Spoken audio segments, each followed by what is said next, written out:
Tell us, what are the hurdles you're facing as an organization in terms of delivering aid?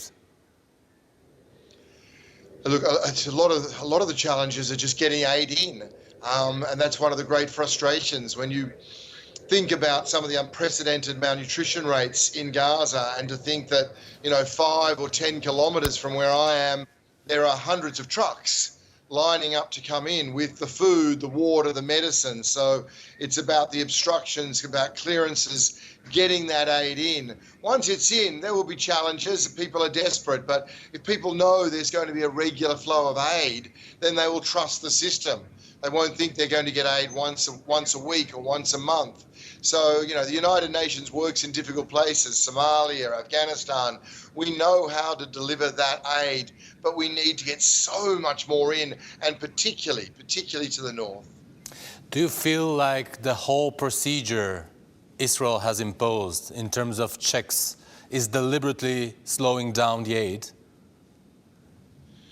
I can't speak to intent, but it is slowing down the aid. There is no doubt of that. And they, as the occupying power, have a responsibility to expedite the aid. But we're not seeing that. If you just look at numbers, before this war, Gaza got around 500 trucks a day, humanitarian and commercial. It's around a third of that over the duration of this war. So about a third, 2/3 missing. And that's why we see these critical levels of malnutrition. It's why we see, such shortages of water, because water systems have been destroyed, decimated, and we haven't been able to repair them. And again, whatever aid has come in, much, much less has been received in the north.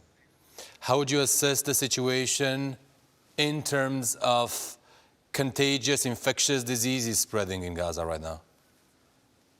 That's another nightmare scenario when you've got such malnutrition and such bad sanitation, and children and adolescent girls queuing for 5 or 6 hours to use a toilet. Any big disease outbreak would be lethal. We know that we've got massive spikes, 20, 30 times the number of children getting things like diarrhea and so on. And there's just, hospitals don't have the capacity. 2/3 of hospitals aren't functioning. It's difficult and dangerous for people to get to hospitals.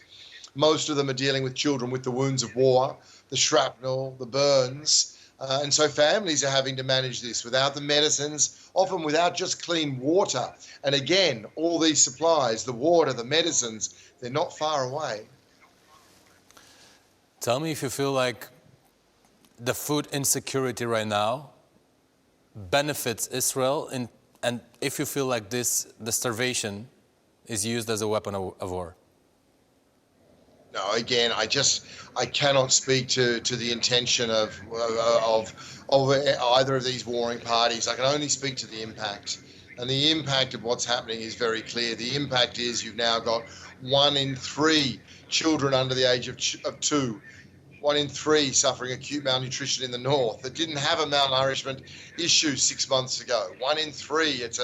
It's an unprecedented rise into catastrophic levels of malnutrition. And the United Nations, UNICEF, World Health Organization, World Food Program, we know what to do. If we can get the aid in, we know how to distribute it. But we are getting very close to catastrophe upon catastrophe. In this crisis, if there was no war, we would still have the highest level humanitarian crisis based on the devastation of homes, based on the lack of food, the devastation to water systems, to the healthcare system. We have all of that. But we still have a very active, a very ferocious war. When you're saying that you know what you have to do if only they let you do it, what's specifically the solution you're envisaging?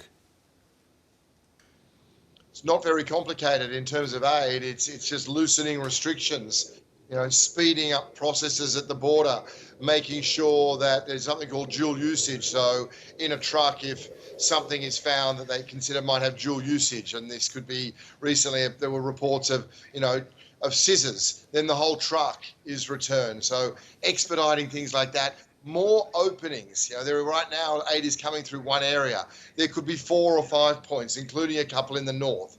That would greatly increase the amount of aid we could be getting into people. So those things are very, very clear. Expedite it, get rid of the obstructions, open up more access routes, But the best of all, the thing that would be the game changer for the children of Gaza would be a ceasefire.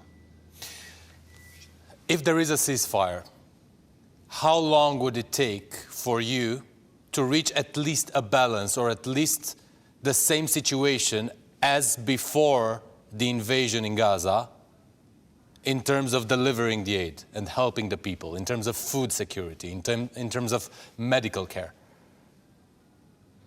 Yeah, food security, I can speak to the most severely malnourished children. It's a very quick turnaround. You change a child's life in a matter of weeks. You know, in terms of massive aid distribution of food, again, I don't have the expertise to speak about how long that would take. It's something World Food Programme do, but it would be, the game would be changed very, very quickly. The medical system will take longer. You know, I was in a hospital a few days ago, and it's no longer functioning. You know, it's been, the ground floor's been devastated. The top levels will require a great deal of repair. You've seen active conflict and ground offensive in a lot of hospitals. The health system is on its knees. That will take much longer. But all of these things can only start once we get a ceasefire. And one last thing, because there has always been a debate about the death toll. I know UNICEF has put forward a toll regarding the children, which is devastating, which is absolutely dramatic. Looking at those numbers, over 30,000 children killed, UNICEF is saying, based on the numbers you're getting from the health ministry in Gaza, which is controlled by Hamas. Tell me, what makes you trust those numbers? Yeah, so the most recent number showing that more than 13,000 children have been killed. If we break that down, that's something like 80 girls and boys killed on average, as the reports go, every single day since this war has been going. They are reported numbers. Usually UNICEF, yes, we will do a very detailed type of verification. It's called triangular verification. You can imagine what that looks like.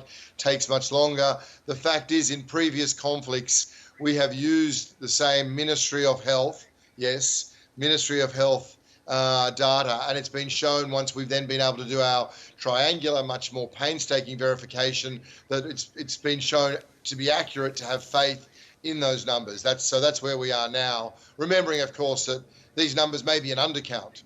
We're not talking about what might be thousands of children, certainly thousands of civilians under the rubble. Thank you so much for all this data and all this information you're providing, Mr. Elder, and good luck there. Thanks very much. Afli oriunde ai fi în timp real. Observator. Noi ne vedem la ora 19 live pe Antena 1 și Antena Play.